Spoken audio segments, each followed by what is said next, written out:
So hello everyone, कैसे हैं सब लोग। आई होप सारे लोग बहुत ही परफेक्ट होंगे। और अभी हमारे सामने एक न्यूज़ है जिसमें हमने देखा कि ESE 22 का कट ऑफ डिटेल्स आ गया है फॉर ऑल दी ब्रांचेस। तो आपको ये बात समझ में आएगी यार कि इंजीनियरिंग सर्विसेज ऑब्वियसली एक बहुत इंपॉर्टेंट एग्जाम होता है। और अगर मैं बात करता हूँ with respect to civil engineers, तो इंजीनियरिंग सर्विसेज एक बहुत ही वैसा एग्जाम है जो हमेशा एक सिविल इंजीनियर चाहता है कि सर हमेशा उसको कैसे भी करके क्लियर करे अगर वो कभी भी अपने प्रिपरेशन मोड में आया है। तो गाइज मैं आपको दिखाता, आज हम लोग जो आप लोगों से बात करने वाले हैं वो बात करने वाले हैं कि क्या कट ऑफ रहा है, और अगर आप टारगेट करो इंजीनियरिंग सर्विसेज 2023 के लिए तो आपको कितना लेवल का मेहनत करना पड़ेगा। तो देखिए कुछ ऑफिशियल डेटा रिलीज हुआ है, हम उस पर बात करने वाले हैं। ठीक है, तो ये है आप लोगों का engineering services examination 2002 recommendation details and cut off marks. यहां पे आप सबसे पहले अगर सिविल इंजीनियरिंग के बारे में बात करेंगे तो रेहान सर बताएंगे आपको कि यार देखो सिविल इंजीनियरिंग का कितना कट ऑफ गया हुआ है। बिल्कुल, देखो सिविल के बारे में बात करूँ यहाँ पर, तो जनरल कैटेगरी में अगर मैं देखूंगा तो यहाँ पर हमारे पास पेपर नंबर 1 का अगर आप देखेंगे, जो कि हमारे पास 500 मार्क्स का आपके पास जो देखने को मिलेगा, पेपर नंबर 1 में यहाँ पर 233 यहाँ पर मिनिमम क्वालिफाइंग मार्क्स यहाँ पर गया। ठीक है, मतलब 233, मुझे तो सर ऐसा लगता है कि पेपर नंबर 1 में अगर 240 250 भी जिनका आया होगा बहुत ही अच्छा उसमें स्कोर माना गया होगा। ठीक है, तो 233 यहाँ पर क्वालिफाइंग मार्क्स यहाँ पर बोला गया पेपर नंबर 1 का। देन अगर मैं आउट ऑफ 1100 के बारे में बात करूँ, मतलब कंप्लीट यहाँ पर टेक्निकल पेपर के बाद यहाँ पर मिनिमम कट ऑफ यहाँ पर गया, दैट इज 551।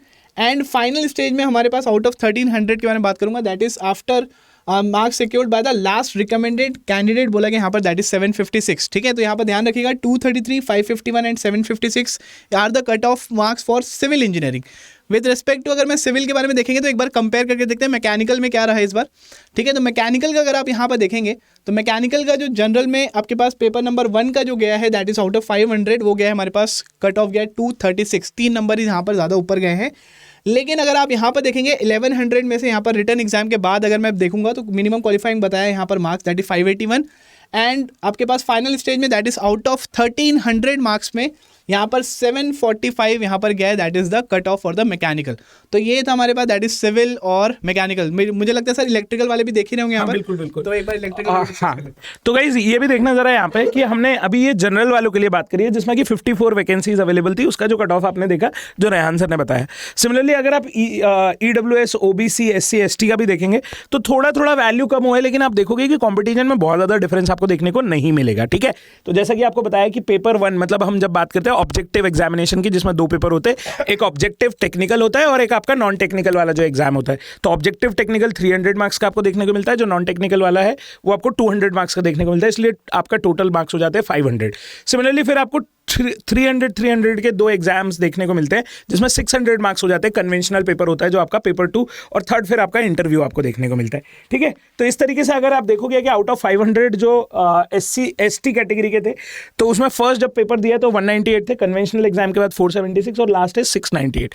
सिमिलरली अगर मैं मैकेनिकल वालों के लिए बात करता हूँ तो यहाँ पे देखोगे, यहाँ पे EWS OBC SC ST सबके लिए बात करिए और ऑलमोस्ट आपको सेम मार्क्स देखने को मिले, ऑलमोस्ट सेम तो नहीं, बट यहाँ पे मैकेनिकल में देखोगे तो 745 मार्क्स फॉर दी जनरल, और यहाँ पे देखोगे ST कैटेगरी में तो इट इज़ 592।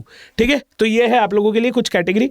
और सिमिलरली अगर मैं आपसे बात करता हूँ यहाँ पे इलेक्ट्रिकल इंजीनियर्स के लिए बात करते हैं तो ऑब्वियसली सिविल और मैकेनिकल के लिए बहुत जाना जाता है इंजीनियरिंग सर्विसेज, इसलिए हम लोग सजेस्ट करते हैं सारे स्टूडेंट को कि यस इंजीनियरिंग सर्विसेज के लिए प्रिपेयर करना है, बट कब, जब आप एक बार टेक्निकली रेडी हो जाओ। इसलिए हम हमेशा बात करते हैं कि पहले आपका प्रेफरेंस क्लियर होना चाहिए कि क्या एग्जाम आप देना चाहते हो।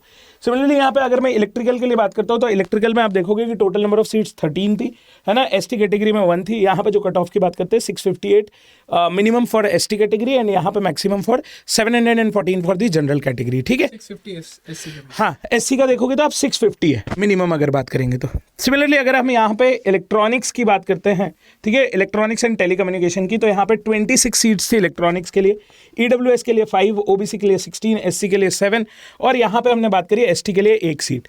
अगर आप यहाँ पे कट ऑफ की बात करोगे तो यहाँ पे कट ऑफ आपको देखने को मिलेगा जो मैक्सिमम कट ऑफ 651 देखने को मिला है इंजीनियरिंग सर्विसेज में, इलेक्ट्रॉनिक्स एंड टेलीकम्युनिकेशन में।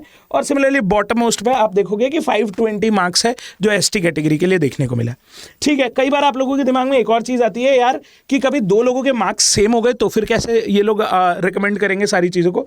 तो यहाँ पे बोला गया कि टाई केस में क्या होगा, तो एक बार सर बताएंगे कि अगर टाई हो जाता है कभी भी 2 मार्क्स में तो फिर क्या। बिल्कुल, तो यहाँ पे 2 इंपॉर्टेंट पॉइंट यहाँ पे गिवन है। पहला बताया candidates with more marks in subject technical paper plus marks of personality test may be ranked higher, ठीक है, मतलब कंबाइंड अगर आप देखेंगे तो वहाँ पर आपके पास जिसका ज़्यादा हमारे पास मार्क्स होगा उसका रैंक आपको ज़्यादा देखने को मिलेगा। लेकिन इन केस अगर पर्सनैलिटी टेस्ट को भी मिलाने के बाद अगर आपके पास टाई हो रहा है तो उसके बाद यहाँ पर बोला गया है कि हमारे पास who is senior in age may be ranked higher, ठीक है। तो अगर मान लीजिए जैसे कि फॉर एग्जांपल मैं 27 का हूँ, एक और हमारे पास कैंडिडेट है वो 28 का होगा, तो 28 वालों का रैंक मेरे से क्या होगा वहाँ पर ऊपर आपको देखने को मिलेगा, ठीक है। So this is the complete detail of the ESE 2022 का यहाँ पर जो कट ऑफ आया था। आई होप आप सभी लोग को यहाँ पर बहुत ही अच्छे लेवल पे समझ में आ गया होगा, ठीक है।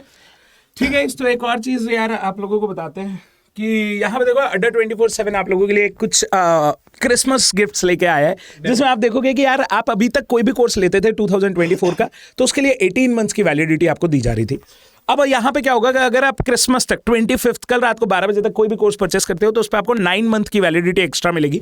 इसका मतलब है अगर आप 24 की फीस देते हो, 2024 के लिए प्रिपेयर करना स्टार्ट करते हो तो आप 25 तक, मतलब अगर आप 2 ईयर प्लान सोच रहे थे तो 1 ईयर प्लान लो, उसमें 9 मंथ वैलिडिटी मिल जाएगी, तो आप 25 तक प्रिपेयर कर पाओगे। तो अगर आप फर्स्ट ईयर के भी स्टूडेंट हो तो आप 3rd ईयर में अपीयर करने के लिए अभी से इस कोर्स को परचेस कर सकते हो या अपने आप को सब्सक्राइब कर सकते हो, है ना। तो कोड अगर मैं आपसे बात करूं कि क्या कोड लगाएंगे सर जिससे हमको मैक्सिमम डिस्काउंट मिल जाएगा, तो आप यहाँ पे मेरा या रेहान सर किसी का भी कोड यूज कर सकते हैं।